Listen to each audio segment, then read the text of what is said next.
আমরা দুজন বেরিয়েছিলাম বেসিক্যালি চা খেতে।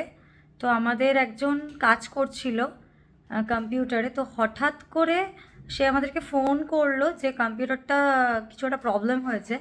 তো আমি জানি না কি প্রবলেম হয়েছে। তো অমিত এখন লাইক বসেছে।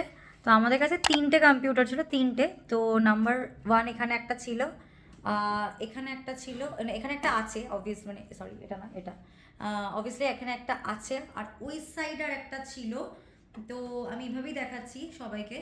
তো বেসিক্যালি হঠাৎ করে কি হলো, এই মাঝখানেরটা ভালো আছে, বাট সাইডের দুটো কি হলো হঠাৎ করে জানি না। তো অমিত এখন এটাই করছে, তো আমি দেখাচ্ছি তোমাদেরকে কি করছে। দেখাচ্ছি কোন স্ক্রুড্রাইভার দিয়ে খুলছে না। তো এই যে অমিত আমাদের বসে আছে এখন অলরেডি একটা সিস্টেম নিয়ে, মানে একটা মনিটর নিয়ে বসে আছে। আমি জানি না কী হবে, আর অলরেডি আমরা ট্রাই করে নিয়েছি অনেক কিছু। তো আই হোপ এই ফুটেজটা দেখলে তোমরা অনেকটাই আন্দাজ করতে পারবে যে আমরা পাই প্রফেশনাল কী। সো হোয়াট এভার, এই সিচুয়েশন। আর ওই স্ক্রুড্রাইভার দিয়ে খুলছে না, তো আমি তো ওই জন্য স্ক্রুড্রাইভার দিয়ে খুলছে না বিকজ স্ক্রু হচ্ছে এইরকম, ঠিক আছে। তো আমি লাস্টে ম্যাডামের মানে মেকআপ কিট থেকে এইটা একটা কি অজার জানি না কিসের জন্য ইউজ হয়, এইটা দিয়ে ওগুলোকে আমি খুলেছি বিকজ এই স্ক্রুড্রাইভার দিয়ে হচ্ছে না। ঠিক আছে, এইটা একটা অলরেডি, আর ওই সাইডে আর একটা পড়ে রয়েছে, জানি না ওটা কি হবে, ওটা আদৌ ঠিক হবে কিনা। আমি ব্লিঙ্কিটে দেখছিলাম যে কত কি হতে পারে, বাট ইটস 700 রুপিস ভাই। 700 রুপিস দিয়ে আমি এখন কি 62 পিসের স্ক্রুড্রাইভার নিয়ে মেকানিকের দোকান খুলবো?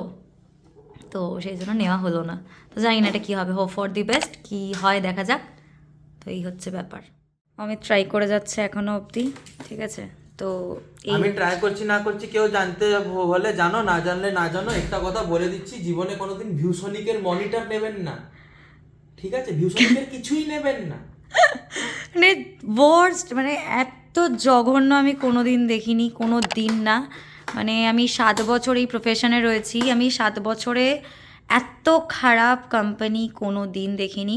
আমি জানি না ভিউসনিক কাদের কাদের শ্যুট করে, বাট ফর প্রফেশনাল ব্যাকগ্রাউন্ড একদম সুটেবল নয়, একদম না। মানে দুটো মনিটর কীভাবে ভাই একসাথে খারাপ হতে পারে, কীভাবে? আমি এটা বুঝতে পারলাম না, আমি সত্যি বুঝতে পারলাম না। আর ও এখন এটা দিয়ে খোলার চেষ্টা করছে, যে কোথায় গেল জিনিসটা, এই যে, ঠিক আছে। আর আমাকে বলে এই জিনিসটা অ্যাকচুয়ালি কি জিনিসের জন্য? আরে এটা হচ্ছে নাকের ওপরে আর এই থুতনির ওপরে ব্ল্যাক হেডস বা হোয়াইট হেডস হয়, তো সেটা আই থিঙ্ক সাফ করার জিনিস। তো আমি এক্স্যাক্টলি জানি না, কারণ আমি নিজেও খুব একটা মেকআপ জানি না করতে, ঠিক আছে। নাকের ব্ল্যাক হেড থেকেও খারাপ। তো যাই হোক, কি বলবো, মানে ঠিক হওয়াটা ভীষণ জরুরি, নয়তো বিশাল বাঁশ খাবো, বিশাল বড় বাঁশ খাবো। নাহলে তোমরা আর আমাদের ব্লগ দেখতে পারবেন না, তোমরা আর আমাদের ব্লগ দেখতে পাবে না, ওই পাবে না। একটু ঠিক কর ভাই বাংলা। করছি দেখা যাক কি হয়, এই হচ্ছে অবস্থা।